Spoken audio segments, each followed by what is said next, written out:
différents panels, on a parlé de beaucoup de potentialités.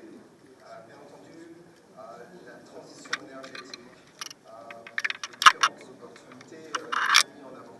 Donc, la question maintenant, c'est qu'est-ce qu'on fait de concret? Par un programme du Club Energia initié par le FCE, nous avons travaillé pendant plusieurs mois, d'abord sur la base de l'ancien programme énergétique, puis nous l'avons ajusté graduellement avec les nouvelles propositions faites par le ministère de l'Énergie.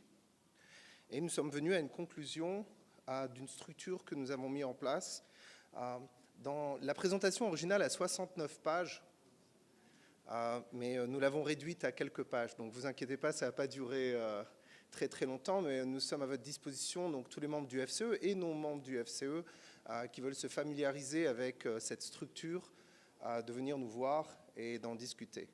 Donc notre ambition, c'est de faire un plan, de participer donc à l'appel d'offres de 4000 MW avec une offre à 2000 MW par une première tranche de 500 MW. Mais d'abord, je vais rentrer dans le vif du sujet. Donc quand on regarde l'écosystème autour de l'énergie renouvelable, à prix à bord, il a l'air assez complexe. Donc il y a des challenges à relever et une structure à mettre en place pour pouvoir réaliser la structure. Donc en phase initiale, bien entendu, nous avons planifié le projet, les identifications de terrain, les garanties financières, donc le PPA, les études de faisabilité, les évaluations réglementaires. Tout ça est en avant et je pense que le ministère de l'Énergie est très motivé et le CREG, et on voit une accélération de cette phase initiale qui a été mise en place, plus les tests qui ont été déjà opérés. J'aimerais repréciser, l'Algérie a déjà 340 MW juste en énergie photovoltaïque, donc il y a des choses qui ont déjà été faites. Dans le processus de développement, il y a bien entendu tous les agréments, les différentes licences à mettre en place, l'accès au réseau électrique et toutes ces normes, la due diligence juridique et commerciale qui doit être mise. Puis, à la fin, on rentre dans la phase de construction et d'exploitation et de maintenance. Quand je regarde les défis, bien entendu, on en a parlé tout à l'heure, il y a une question de rentabilité. Pour attirer des investisseurs publics, privés, nationaux et internationaux, il faut que les projets soient rentables. Donc, nous avons fait une analyse très poussée sur différentes formes de rentabilité et à quel niveau de tarification, de garantie et quelle structure doit être mise en place pour faire fonctionner le projet. Bien entendu, nous avons travaillé pour créer des partenariats techniques. Donc, juste pour préciser, notre partenaire, que je ne peux pas mentionner pour des raisons commerciales pour l'instant, est un des 4 plus grands opérateurs énergétiques du monde et les experts en construction de cellules photovoltaïques et de services associés font partie, on en a plusieurs, font partie des 5 plus grands opérateurs au monde. Donc nous avons déjà structuré et négocié des agréments avec ces différentes entités. Et nous avons travaillé, bien entendu, aussi avec des entreprises algériennes qui sont prêtes à collaborer dans cette structure. Et on n'est qu'au début de ce processus. Pour ce qui concerne le financement, nous avons abordé la discussion avec différents fonds d'investissement, des fonds d'investissement de développement, des entités supranationales et des discussions avec des banques algériennes et étrangères pour structurer un financement qui fonctionne et bien comprendre les normes nécessaires à mettre en place. Donc nos atouts en Algérie, c'est potentiellement une tarification attractive.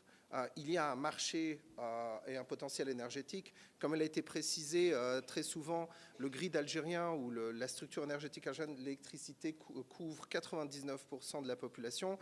C'est quelque chose de substantiel qui permet la connectivité au réseau. Il y a bien sûr donc toute l'infrastructure énergétique, comme il a été dit plusieurs fois, et déjà à l'ouverture de cette conférence par le président du FCE, l'Algérie a un ADN énergétique. Ça fait partie de notre culture. Nous savons extraire de l'énergie et la distribuer. Donc je ne suis pas trop inquiet de la capacité d'attirer du talent, autant à l'intérieur du pays que dans la diaspora. Il y a beaucoup, en fait, quand vous commencez à toucher le photovoltaïque dans le monde, en fait, de façon surprenante, il y a beaucoup d'experts algériens qui travaillent dans la plupart des pays, et même chez notre voisin marocain, une grosse partie des opérations de CSP et de photovoltaïque sont en fait managés par des personnes d'origine algérienne. Donc la question maintenant, c'est comment déployer tout ce processus en place. Je ne vais pas répéter ce qui a été dit auparavant. Bien entendu, vous voyez la question du solaire, donc le développement des énergies renouvelables. On va simplifier, 50% de l'investissement du monde se fait en solaire, 50% de l'investissement se fait en marché émergent. L'Algérie est un marché émergent et l'Algérie a du soleil. Donc la question, c'est on ne se pose même pas la question, est-ce qu'on peut attirer des investissements? Nous avons exactement ce qui est nécessaire pour l'attirer. Ce que nous comprenons du leadership du pays et du ministère de l'Énergie, c'est qu'on doit procéder à une structure qui permet la construction et l'industrialisation localement, en plus de la production.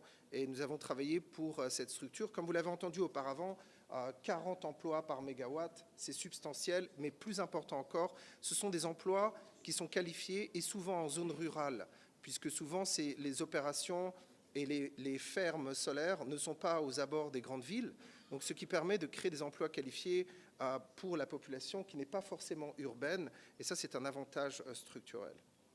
Donc voilà comment ça semble. La structure que nous avons mis en place, c'est une structure de consortium. Donc au milieu, on a un développeur IPP, comme je l'ai mentionné auparavant, un des top 5 mondial.